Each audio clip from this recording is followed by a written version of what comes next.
The bridge of the times, dauntless times, hummed with quiet efficiency as Captain Hyun-sik reviewed the day's reports. 3 months into their survey mission, and they had mapped 14 new star systems. Nothing remarkable, nothing dangerous, just empty space and distant rocks orbiting forgotten suns. That changed at 0347 hours. "Captain, I'm picking up something strange," said G1 from the communications station. The young officer frowned at her screen, adjusting the filters. "It's not natural. Definitely artificial." Hyun-sik stood from his chair and walked over. "Show me." The screen displayed a pattern of electromagnetic pulses, weak, but definitely structured. They repeated every 17 seconds, like a heartbeat calling out into the void. "It's a distress signal," G1 said, her voice uncertain. "But not using any protocol we know." Dr. Sumi looked up from her science station. The xenobiologist had been studying stellar dust samples, but now her attention was completely on the signal. "Can you isolate the mathematical structure?" G1 worked her console, stripping away interference and background noise. What remained was elegant and desperate. Prime numbers arranged in sequences. Basic geometry, universal constants. The language of intelligence reaching out to anyone who might be listening. "Whoever sent this wants to be found," Sumi said quietly. She moved closer, her fingers tracing patterns on the display. "These markers here. This repetition. It's not just a distress call. It's a countdown." Commander Jin Ah, the ship's second officer, stepped forward. Sumi's face went pale. 23 hours. Maybe less. The signal's degrading. The bridge fell silent. Every officer knew what this meant. They were the only human ship in this sector, possibly the only ship of any kind for light years. And somewhere out there, someone was dying. "What's the source location?" Hyun-sik asked. "Calculating now," said Giwan from navigation. The pilot's fingers danced across his controls. "Approximately 6 light years. At maximum FTL, we could reach it in 18 hours. "That's cutting it close," Jinnah said. "And we don't know what we're flying into." Hyun-sik looked at the signal, still pulsing on the screen. Prime numbers. Geometry. The universal language of thinking beings. Someone out there was smart enough to send this. Someone out there was hoping. "We also don't know what happens if we don't respond," he said. "Tae-ho! What's our combat readiness?" The weapons officer checked his systems. "All railguns operational. Missile bays loaded. Point defense online. We're ready for trouble if we find it." "Captain," Jinnah said carefully, "we're supposed to avoid contact until the diplomatic corps establishes protocols. This could be first contact. Or it could be last contact for whoever sent that signal," Hyun-sik replied. He studied the countdown Sumi had extrapolated. 23 hours until what? "Evacuation impossible," the signal said. "Children present." Those words had been encoded in the most basic mathematical concepts, meant to be understood by anyone with intelligence. Children. That word appeared 3 times in the signal pattern. "Plot a course," Hyun-sik said. "Maximum FTL. We're responding." "Yes, sir," Gi-hwan said, already inputting coordinates. The times, dauntless times, shuddered slightly as its faster-than-light drive spun up. Space around them bent and twisted, reality itself folding to let them pass. In normal space, they disappeared, racing toward a distress call from an unknown species. For the next 18 hours, the crew prepared. Dr. Sumi worked on translating more of the signal, building a basic vocabulary from mathematical concepts. The aliens used base 8 counting and seemed to perceive light in different spectrums than humans, but their logic was sound. Their fear was obvious. "They mention another species," Sumi reported to Hyun-sik in the captain's ready room. "Something coming. They use symbols that suggest violence. Taking. Destruction." "Raiders?" Hyun-sik asked. "Maybe." They repeat one phrase over and over in the final part of the message. Sumi showed him her tablet. "If I'm translating correctly, it says, 'We cannot fight. We have never fought. Please, someone, anyone.'" Hyunsik felt something cold settle in his stomach. A species that couldn't fight, calling for help against something violent. And humanity was answering. Humanity, who had climbed to the top of Earth's food chain through violence and cunning, and refusing to quit. "Keep working on the translation," he said. "I want to be able to talk to them when we arrive." In the armory, Sergeant Wu Jin checked equipment with his Marines. Private Hana cleaned her rifle for the third time. A nervous habit. They all knew this could be anything. First contact, rescue mission, combat situation, or all three at once. "Stay sharp," Wu Jin told his squad. "We don't know what we're walking into. Could be we're the good guys today. Could be we're the only guys."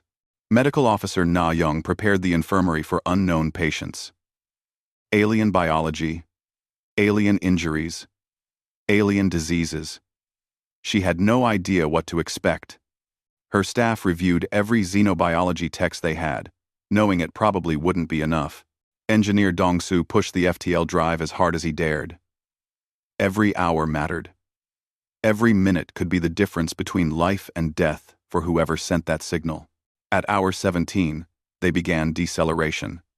The times, dauntless times, dropped back into normal space at the edge of a star system. Sensors immediately began scanning. "I've got the source," G1 said. "Moon orbiting the fourth planet. Reading structures on the surface. Artificial. Definitely a colony or research station." "Any ships?" Hyunsik asked. "Scanning now," said Giwan. His console beeped. Then beeped again. And again. The pilot's face went white. "Captain, you need to see this." The main view screen lit up with a tactical display. The moon was there, small and blue-green. The structures Sumi had detected were clearly visible. But surrounding it, like sharks circling prey, were ships. 47 ships. They were angular and aggressive, bristling with weapons. Their hulls were dark, built for intimidation. They held position in a perfect blockade formation, cutting off any escape. "They're just waiting," Tejo said, studying the formation. "The station has shields, but they're failing. Maybe 4 hours left. Can we contact the station?" Hyunsik asked. Ji-won nodded. "Sending a message now, using the mathematical language Dr. Sumi developed." Seconds passed. Then a reply came through. Audio this time. The voice was melodic and terrified. "You came," it said in accented but understandable English. "Someone actually came. But you must leave. They will kill you too. They kill everyone. Please, save yourselves." Hyunsik looked at the 47 warships. He looked at his crew. Somewhere on that moon were people who had sent a desperate message into the void, never really believing anyone would answer. But someone had answered. Humanity had answered. "Negative," Hyunsik said into the comm. "We're not leaving. Hold your position. Help has arrived." On the view screen, the Armada waited. Somewhere in that fleet, sensors had detected the times. Dauntless, asterisk. Somewhere, weapons were being charged. The countdown had reached 0. Now everything would change. The voice from the alien station broke with emotion. "You don't understand. They are Kralix. They take worlds. They take people. No one fights the Kralix. No one survives the Kralix." Commander Jinnah pulled up every database entry humanity had on known alien species. The Kralix were there, mentioned in 3 separate intelligence reports from deep space reconnaissance probes. Slavers, raiders. A species that had terrorized 17 systems over the past decade. No government had managed to stop them. 47 ships, Lieutenant Tejo said, running combat simulations on his console. Against one. Even if each of their ships is only half as powerful as ours, the math doesn't work. "The math never works until you do it," Hyunsik replied. He studied the tactical display, noting formation patterns and weapon placements. "Gi-hwan, can we get closer without being detected?" The pilot shook his head. Not likely, sir. They've got sensor nets spread across the system. If we move, they'll see us. Then let them see us, Hyun-sik said. But on our terms. Dr. Sumi, keep that channel to the station open. The xenobiologist worked her console. The alien voice came through again. Clearer now. I am Yuri. I command this research station. We are Valari. We study stars and planets. We have 37 people here. 12 are children. There was a pause, filled with static and fear. We thought the galaxy would help. We sent requests to the council, to our neighbors, to anyone.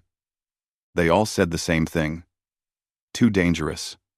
Not worth the risk. I'm sorry you came. I'm sorry you'll die with us. We're not dead yet, Hyun-sik said. He turned to his tactical officer. Taeho. What are those ships armed with? Energy weapons primarily, Taeho reported, analyzing the scans. Plasma cannons, particle beams. Their shields seem designed to deflect the same. Standard galactic military technology based on what we've seen in the databases. What about kinetic weapons? Taeho looked up, understanding dawning. No evidence of railguns or mass drivers. Their point defense systems are optimized for energy projectiles. Jin-Ah caught on immediately. They've never fought anyone who uses bullets. Not bullets, Hyun-sik said with a thin smile. Bullets are small. We use railguns. Tungsten slugs moving at .03 light speed. Let's see how their shields handle solid matter. On the moon below, Yuri watched his sensor displays with growing despair. The station's shields flickered, barely holding. The Kraliks were patient. They could wait. They always waited until their prey had no hope left, until surrender seemed like mercy. Then, something changed. A new contact appeared on his sensors. Small, maybe a quarter the size of a Kralik's cruiser. It was moving fast, accelerating toward the blockade. No, Yuri whispered. But the human ship, the Times Dauntless Asterisk, was already committed. It dove into the formation like a blade, its engines burning bright against the darkness. Aboard the Kralik's command ship, Warlord Thex Nor noticed the newcomer with amusement. A rescue ship. How noble. How stupid. He examined the scans. Unknown configuration, unknown species, primitive kinetic weapons, weak shields by Kralik standards. Hail them, Thexnor ordered. Let's see what this fool wants. The communication came through to the Times Dauntless Asterisk. A reptilian face filled the screen. All teeth and cold eyes. Unknown vessel. You have entered a Kralik's military operation. Surrender, immediately, or be destroyed. Hyun-sik studied the alien warlord. He saw cruelty there, and confidence. The confidence of someone who had never lost. Negative, Hyun-sik said calmly. You are hereby ordered to leave this system immediately. Failure to comply will result in your removal by force. Thexnor blinked, confused. Then he laughed. It was a harsh, grating sound. You are one ship. I have 47. Your weapons are primitive. Your shields are weak. What could you possibly do? Find out, Hyun-sik said, and cut the channel. He turned to his crew. Battle stations. Load all railguns. Prepare missile batteries. Gihwan, I want speed and maneuverability. Make them work for every shot. Sergeant Wu Jin, he said into the ship-wide comm. Prepare boarding teams. We might need to get personal. In the armory, Wu Jin grinned. Private Hana checked her rifle one more time. The Marines suited up in combat armor, weapons ready. They had trained for ship-to-ship combat, for boarding actions, for fighting in zero gravity. Now they would see if humanity's way of war worked against alien opponents. All hands, Hyun-sik announced across the ship. We are engaging a superior force to protect civilians. The enemy thinks we're weak. The enemy thinks we'll run.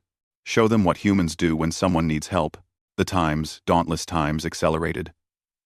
3 Krolix cruisers moved to intercept, their plasma cannons charging. They fired.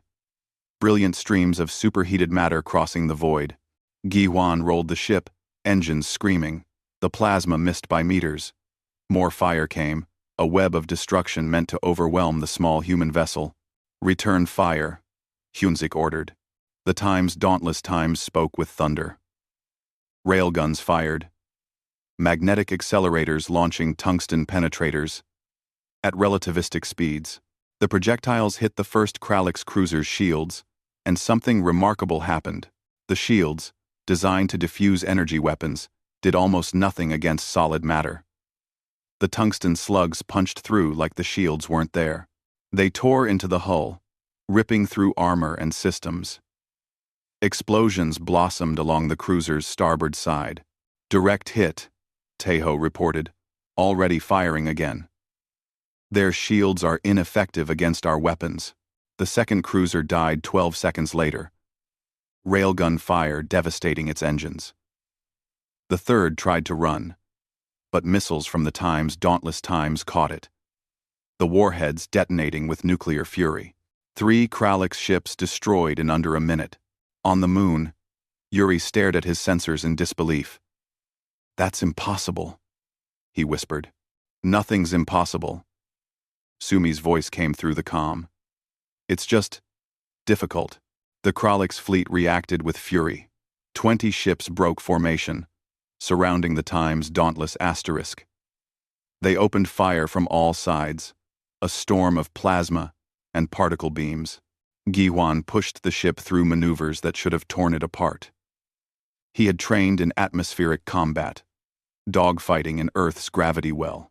Now he brought those skills to space, the Times' dauntless Times dancing through the fire like a fighter jet, pulling acceleration that would kill most species. The human crew gritted their teeth against the G-forces. Medical Officer Na Young watched readouts spike, saw crew members push to their limits. But they held. Humans could take punishment that would black out other species. Boarding team launch, Woojin reported. His squad shot from the Times. Dauntless Times.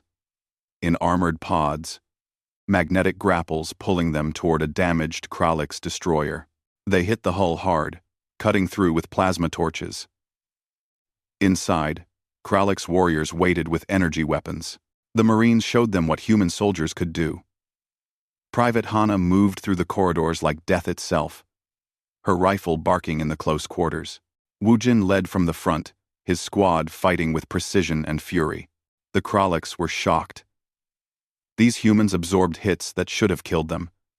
They kept fighting with broken bones and burns. They moved faster, hit harder, and absolutely refused to stop. Engineering secured, Woojin reported. Preparing demolition charges. Back in the main battle, Hyunsik watched his screens.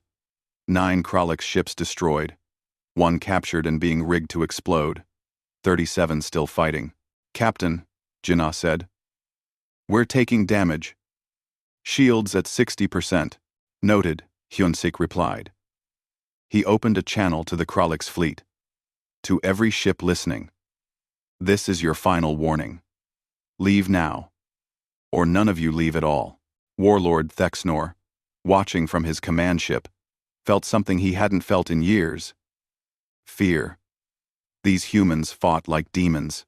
They used weapons the galaxy had abandoned as primitive, and those weapons were devastatingly effective. But he had his pride. He had his reputation. "All ships," Thexnor ordered. "Converge and destroy them." The remaining Krolix Armada moved as one, weapons blazing. The Times, dauntless Times, disappeared into a firestorm of alien weapons. And then, impossibly, it emerged from the other side. Smoking but intact, its railguns still firing. Engineer Dong-Su worked frantically in the engine room. Sparks flew from damaged conduits. The reactor core temperature was climbing into the red zone. By all normal standards, they should shut down and make repairs. But there was nothing normal about this situation. "Engineering to bridge," Dong-Su called out. "I can give you more power, but it'll burn out half our systems. Do it." Hyun-sik responded immediately. We don't need systems if we're dead. Dong-su grinned and pushed the reactor past safety limits. The Times, dauntless Times, surged forward with renewed energy. Shields strengthening. Weapons firing faster. On the moon below, the Valari watched in stunned silence. Their species had evolved on a gentle world with mild weather and abundant resources. They had never known war. Violence was something they read about in historical texts from other species, always with horror and confusion. Now they witnessed it firsthand, and it was terrifying and beautiful at once. How are they doing this? Whispered one of the Valari scientists. One ship against so many? Yuri couldn't answer. He had studied dozens of species, catalogued their capabilities, understood their limitations. Nothing in his research had prepared him for humans. They fought with a ferocity that seemed impossible. More than that, they fought for strangers, for people they had never met, would probably never see again. Dr. Sumi, Yuri called through the comm. Your people, where do you come from? What kind of world creates such warriors? Sumi's response came between the sounds of explosions and weapons fire. We call it Earth. It's a Class 12. Death world. High gravity. Extreme weather. Aggressive predators. Humanity spent 2 million years learning to survive there. We got very good at it. Another Kralik ship exploded on the view screen. The 12th one destroyed. A death world? Yuri had heard the classification, but never met anyone from one. Most species avoided such planets. They were too dangerous, too hostile. Your entire species evolved in a place trying to kill you? Every single day. Sumi confirmed. It made us tough. It made us adaptable. And it made us really good at violence when we need to be. In space, the battle raged. The Kraliks were adapting now, trying to overwhelm the Times' dauntless Times with coordinated fire. But Gi-hwan was a genius at the helm. He spun the ship through impossible angles, using the moon's gravity to slingshot around attacks, hiding in debris fields from destroyed Kraliks vessels. Taeho, target the command ship, Hyun-sik ordered. Let's cut off the head.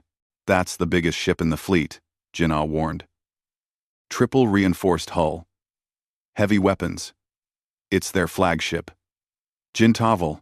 Good, Hyun-sik said. Then sinking it will hurt. The Times, dauntless Times, accelerated straight toward Warlord Thexnor's command ship. Kralik's vessels tried to block the path, but railgun fire cleared the way. Tungsten slugs moving at tremendous speeds simply punched through anything in their path. Thexnor watched the human ship approach with growing alarm. His crew was panicking. They had fought pirates, rebels, even other Kralik's warlords. None of them had fought like this. These humans were relentless. All weapons, concentrate fire. Thexnor commanded. Destroy them now. Every cannon on the command ship opened fire. The Times, dauntless Times took hits, shields flaring bright. Warning alarms shrieked across the bridge. Shields at 30%, Jin-ah reported. 20%, she said seconds later. 10%. Hold course, Hyun-sik ordered. Taeho, prepare full missile barrage. They were inside the Kralik's point defense perimeter now. The command ship loomed huge on the view screen. Weapons blazing. It seemed certain the Times' dauntless Times would be torn apart. Then Gi-hwan did something insane. He cut the main engines and fired maneuvering thrusters, flipping the ship end over end while maintaining forward momentum. The Times' dauntless Times tumbled through space like a thrown knife, presenting different angles to the Kralik's fire, making it impossible to target effectively. Fire! Hyun-sik shouted. Every missile bay opened. Dozens of warheads launched, spiraling toward the Kralik's command ship. Railguns fired continuously, providing cover. The missiles hit home. Nuclear fire blossoming across the command ship's hull. The great vessel shuddered. Explosions rippled along its length. But it didn't die. Its shields held. Barely. We need to board it, Hyun-sik decided. Woo-jin? Are you available? The sergeant's voice came back immediately. Just finished here, Captain. Setting charges and evacuating. Ready for new assignment. Get to the command ship. Take control if you can. Destroy it if you can't. Understood. Moving now. The Marine boarding pods launched again. Woojin and his squad crossed the void between battles, magnetically locking onto the Kralix flagship's hull. They cut through, entering a world of chaos. Inside, Kralix warriors rushed to repel boarders. They were tall, reptilian, covered in scales that could deflect energy weapons. They moved with predatory grace, weapons ready. Private Hana shot the first one through the neck, her rifle's magnetic accelerator driving the round through scales that would have stopped a laser. The Kralix warrior fell, shocked that its natural armor had failed. The battle in the corridors was brutal. Kralix warriors were strong and fast, but human Marines had trained in environments that would kill most species. They had drilled in high gravity, extreme temperatures, toxic atmospheres. This was just another day for them. Woojin led his squad deeper into the ship. They fought through 3 decks, leaving disabled Kralix warriors in their wake. Medical Officer Na Young had briefed them on alien physiology. They knew where to shoot, where to strike, how to incapacitate without killing when possible. But some Kralix fought to the death. Those fights ended quickly. Humans had evolved as pursuit predators. They could track wounded prey for days. In close combat, against opponents who had never faced real predators, they were devastating. Bridge located, Woojin reported. Going in. They breached the command center. Warlord Thex Nor stood there, surrounded by his officers. He held an energy pike, a weapon designed for ceremonial duels. He was a warlord, a warrior among his people. Woojin looked at him calmly. Surrender. Your fleet is breaking. Your ship is crippled. You've lost. Thexnor roared and charged. He was fast, powerful, experienced. Woojin sidestepped, grabbed the pike, and threw the warlord through a console using leverage and momentum. It was a technique human soldiers had refined over thousands of years of combat. Strength didn't matter if you couldn't apply it. The other Kralix officers stared. Their undefeated warlord lay groaning in the wreckage of his own bridge, taken down by a creature half his size. I said surrender, Woojin repeated, weapon trained on Thexnor. We don't want to kill you, but we will protect those people down there. Choose now. Outside, the remaining Kralix ships watched their flagship fall silent. They saw human Marines on the bridge. They saw their warlord, defeated, and they ran. 23 ships broke formation and jumped to FTL, fleeing the system as fast as their drives could manage. On the Dauntless Times bridge, the crew watched them go. Should we pursue? Taeho asked. Hyunsik shook his head. Let them run. Let them tell everyone what happened here. The Valarii need evacuation more than we need revenge. He opened a channel to the moon. Yuri, this is Captain Hyunsik. The threat is over. We're coming to get you. There was silence. Then Yuri's voice, choked with emotion. You came. You fought. You won. I don't understand. Why would you risk this? For strangers? Hyunsik looked at his crew. Gihwan, exhausted from flying. Taeho, already running damage assessments. Jina, coordinating repairs. Sumi, preparing to meet the Valarii face to face. All of them, tired. Some, wounded. All determined. Because someone had to, Hyunsik said simply. Because you asked for help. Because leaving you to die wasn't an option. That's what humans do. On the moon, Yuri looked at his people. The children who had huddled in fear. The scientists who thought they would die far from home. All of them alive because one species, one ship, one crew had answered a call. The galaxy needs to know about you, Yuri said. The council needs to know. Everything is about to change. Hyunsik smiled grimly. Then let's make sure it changes for the better. Prepare for evacuation. We're taking you somewhere safe. The Times, dauntless Times, moved toward the moon, battered but victorious. Behind it floated the wreckage of a Kralix Armada, broken by a single human ship. First contact had been made, and the galaxy would never be the same. The Times, dauntless Times, hung in orbit above the Velarii research station. Shuttles moved between ship and moon, evacuating the researchers and their families. In the ship's medbay, Medical Officer Na Young examined the first Velarii patients she had ever seen. They were delicate creatures, tall and slender with 4 arms and skin that shifted colors based on their emotions. Right now, most of them were showing pale blue, which, Doctor Sumi's quick research suggested, meant fear mixed with wonder. You're all healthy, Na Young assured them through a translator. No injuries.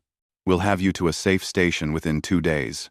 One of the Velarii children, barely reaching Na Young's waist, stared up at her with wide eyes. Are you really from a death world? The child asked. Na Young smiled gently. Yes, but don't worry. We're friendly. You fought the Kralix, the child said. Nobody fights the Kralix. Quote, somebody has to, Na Young replied. She handed the child a ration bar. Try this. It's called chocolate. Humans love it. On the bridge, Hyunsik was dealing with a different problem. The communication console lit up with dozens of incoming signals. Word had spread fast. The battle had been detected by sensor stations across 3 sectors. Everyone wanted to know what had happened. Captain, we're being hailed by the Galactic Council, G1 reported, her voice nervous. Priority 1 communication. Put them through, Hyunsik said. The view screen showed a dignified alien with crystalline features and robes that seemed to shimmer with their own light. I am Elder Shenra of the Galactic Council. We have received reports of an engagement in this system. Reports that seem impossible. Nothing impossible about it, Hyunsik replied. A research station was under attack. We responded to their distress call. Cease. You responded to a Kralix fleet, Shenra said slowly. A single vessel against 47 warships. Our analysts are still trying to understand how you survived, much less won. We're human, Hyunsik said, as if that explained everything. In the background of Shenra's transmission, other council members could be heard arguing. Voices raised in multiple languages. Some frightened, some angry, some curious. The council requests your immediate presence at the nearest council station, Shenra said. We must discuss humanity and its place in the galaxy. We'll come, Hyunsik agreed. But the Velarii come with us. They're under our protection now. Shenra's crystalline features seemed to ripple with surprise. They already were under council protection. We simply couldn't enforce it against the Kralix. We could, Hyunsik said flatly. We did. The transmission ended. Commander Jin-Ah turned to Hyunsik. Captain, we're about to walk into a political firestorm. The council's been trying to figure out how to handle the Kralix for decades.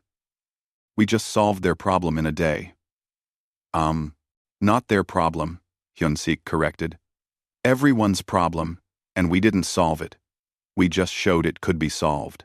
Down in the cargo bay, Sergeant Wu Jin was securing the captured Kralix warriors. Warlord Thex Nor sat against a bulkhead, his pride shattered. He looked up as Wu Jin approached. Your people are insane, Thex Nor said. Deathworld barbarians. Maybe, Wu Jin agreed. But we're barbarians who answered a distress call. What does that make you? The warlord had no answer. 2 days later, the Times Dauntless Times arrived at Council Station Meridian. It was a massive structure, home to representatives from 42 different species. As the human ship approached, it passed dozens of alien vessels. All of them watched. All of them knew. The small ship that had beaten a Kralix fleet had arrived. The docking procedure was tense. Station security didn't know what to make of humans. The reports were confusing, sometimes contradictory. Some said humans were savage warriors. Others said they were noble rescuers. The truth, as always, was more complicated. Captain Hyun-sik led a delegation into the station. Dr. Sumi walked beside him, along with Commander Jinnah and a security detail. The Valarii followed, with Yuri at their head. The council chamber was impressive. A vast circular room with seating for hundreds. Representatives from dozens of worlds watched as the humans entered. Some looked curious. Some looked afraid. All looked uncertain. Elder Shenra stood at the center podium. We gather to address an unprecedented event. A new species has entered council space.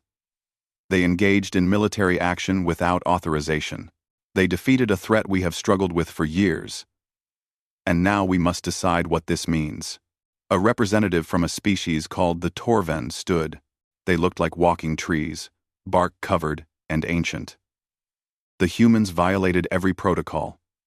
They used weapons of war. They killed. This is not how civilized species behave. Dr. Sumi stepped forward. With respect, Counselor, your protocols left the Valarii to die. Your civilization watched as slavers surrounded innocents.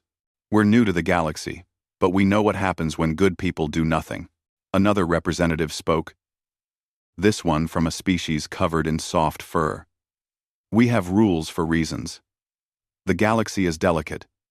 Action without consultation leads to chaos, and consultation without action leads to graves, Commander Jinnah replied.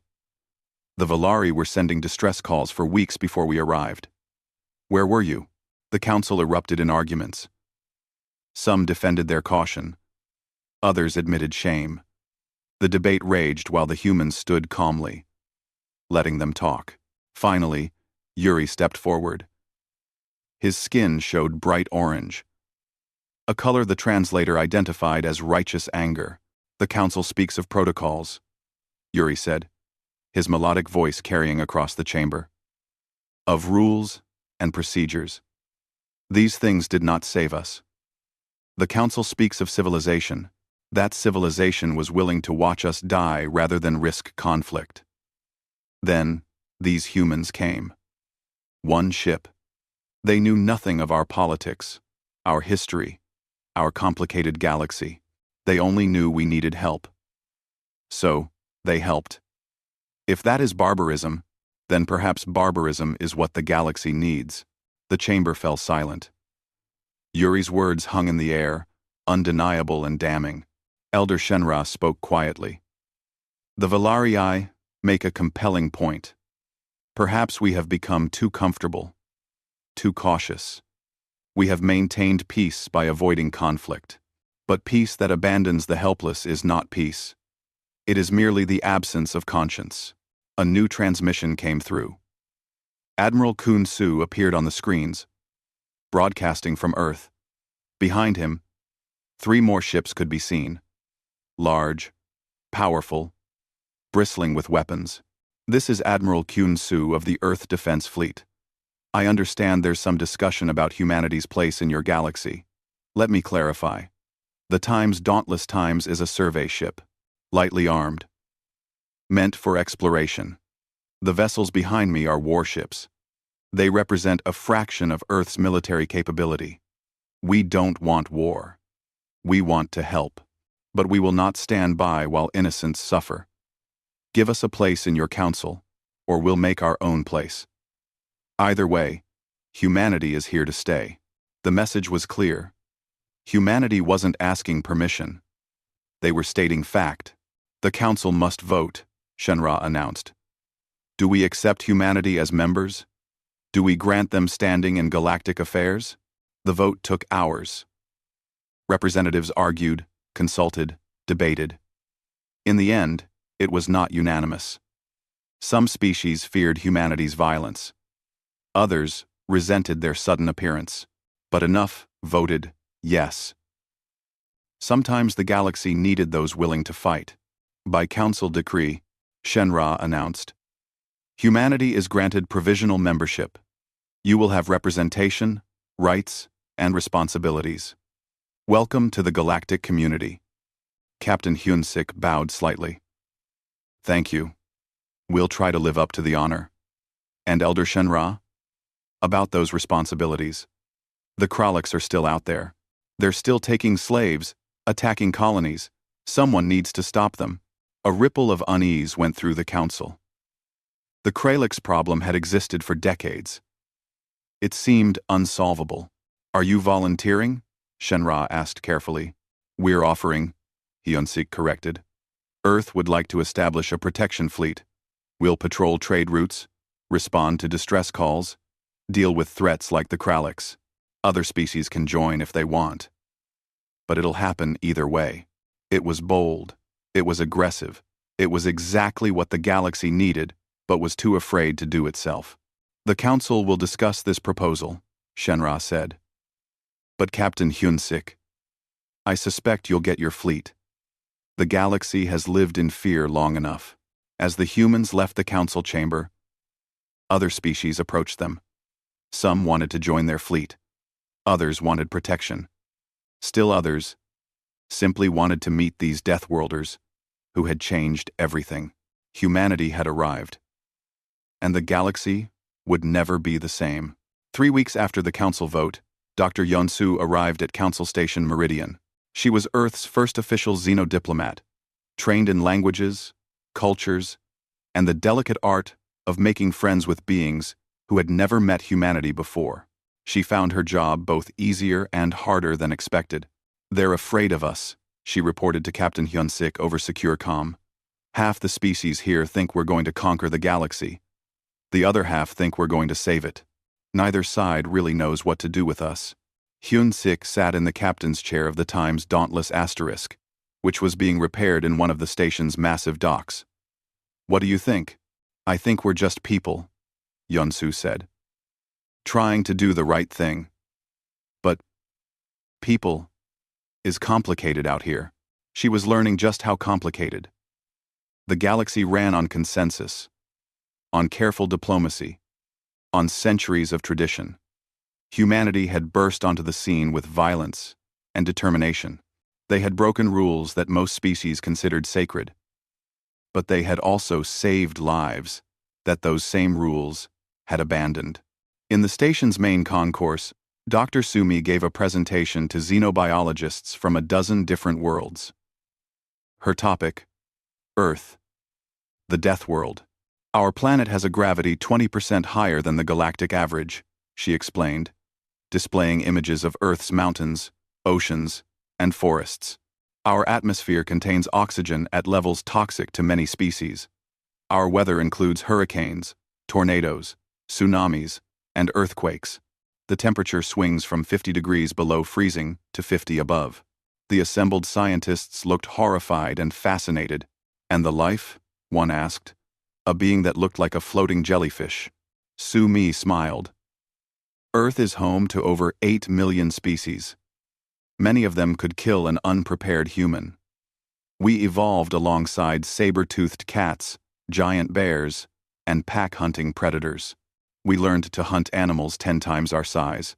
We learned to survive in every environment, from Arctic tundra to tropical jungle. She pulled up images of humans doing various activities. Rock climbing.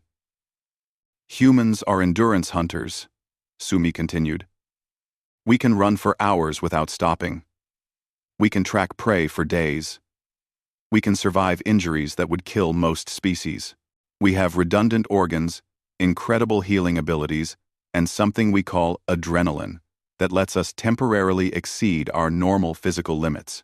Why would evolution create such a species? The jellyfish being asked.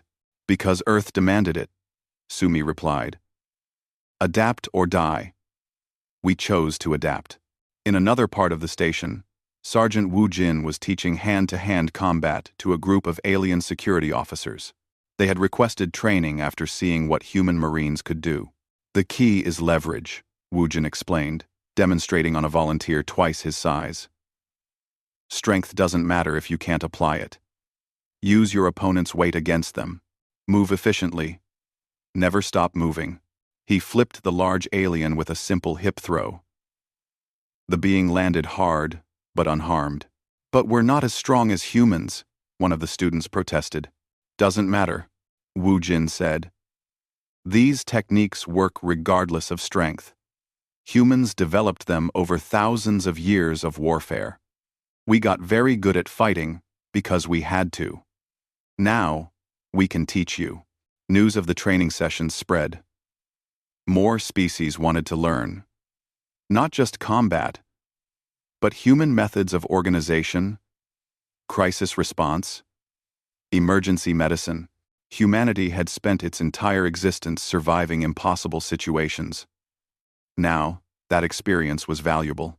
Meanwhile, Admiral Kunsu was having a different conversation. 3 more Earth ships had arrived. The Times, Resolute Asterisk, Indomitable Asterisk, and Times, Horizon's Edge Asterisk. With them came engineering teams, medical staff, and enough firepower to make the council very nervous. We're not here to threaten anyone, Kyun Su explained to a gathering of council military advisors. We're here to help. But understand this. Earth will not watch innocents suffer. Give us a mission. Give us a mandate, or we'll create our own.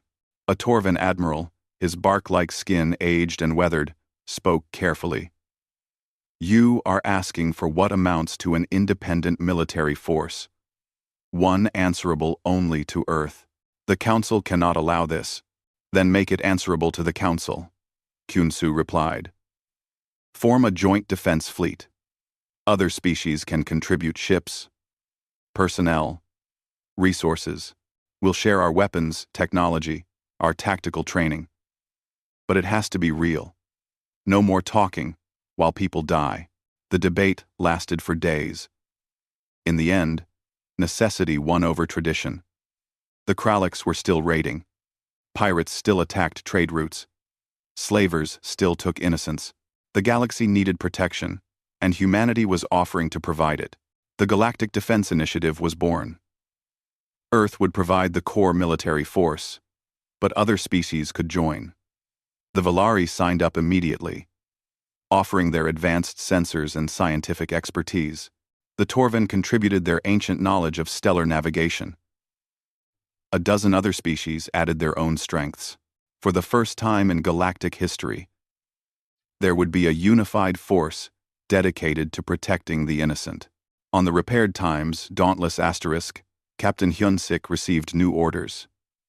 He stood on the bridge with his crew, the people who had started all of this by answering one distress call. We're to lead the first patrol, Hyun-sik told them.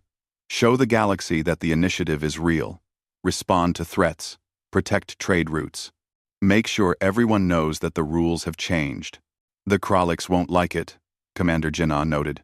The Kraliks can adapt or die, Hyun-sik replied, echoing Sumi's words about humanity. Just like everyone else. The Times, Dauntless Times, departed the station along with the Times' Resolute Asterisk. Behind them, more ships were gathering. Earth vessels and alien ships, learning to work together.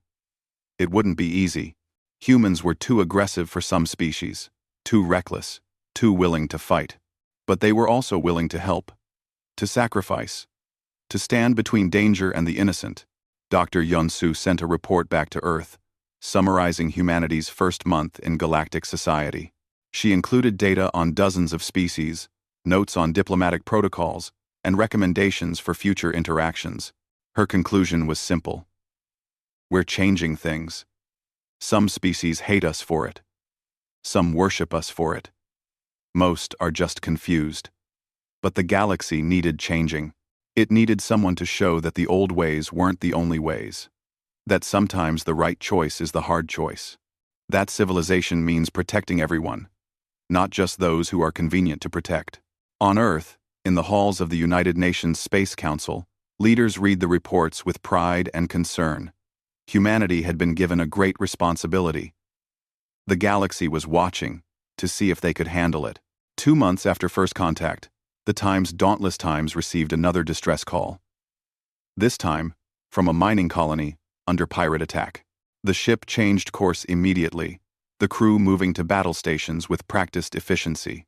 Here we go again, Giwan said from the helm, already plotting intercept courses. Always, Hyun-sik agreed.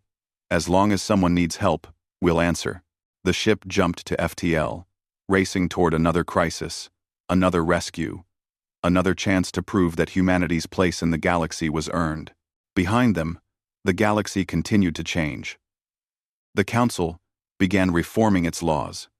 Species that had hidden from conflict began training their people. The Kraliks found their raids met with resistance instead of fear. And everywhere, on countless worlds, people looked to the stars with new hope. No one fights alone anymore. In the Valari settlement on Council Station Meridian, Yuri watched ships come and go through the vast windows. His skin glowed, warm yellow, the color of contentment. Around him, Valari children played, safe and happy. One of them wore a small badge, a gift from Private Hana. It showed Earth's continents in blue and green. "Teacher Yuri," one child asked, "will the humans always protect us?" Yuri thought about Captain Hyun-sik and his crew, about the impossible battle they had won, about the simple answer to a simple question. Because someone had to. "Yes," Yuri said with certainty. "They will. Not because they have to, but because that's who they are." The galaxy sent out an SOS, and the Deathworlders answered. They're still answering. They always will. Above the station, the Times Dauntless Times and Times Resolute Times completed their patrol and docked for resupply. New crews rotated in. More Earth ships arrived daily. The initiative was growing, becoming real, becoming the shield the galaxy desperately needed. In the captain's ready room, Hyun-sik updated his log. The final entry read, "Day 94 since first contact. The galaxy is complicated. Politics are difficult. Making friends with species who fear us is challenging. But the mission remains simple. When someone calls for help, we answer. When someone needs protection, we provide it. When someone says it can't be done, we do it anyway. That's humanity's gift to the galaxy. Not our weapons or our technology, but our refusal to give up. Our insistence that every life matters. Our stubborn, foolish, wonderful belief that things can be better. And we'll keep believing it, keep fighting for it, until the whole galaxy believes it too." He closed the log and looked out at the stars. Somewhere out there, someone might be calling for help. And if they were, humanity would answer. They always would. The end.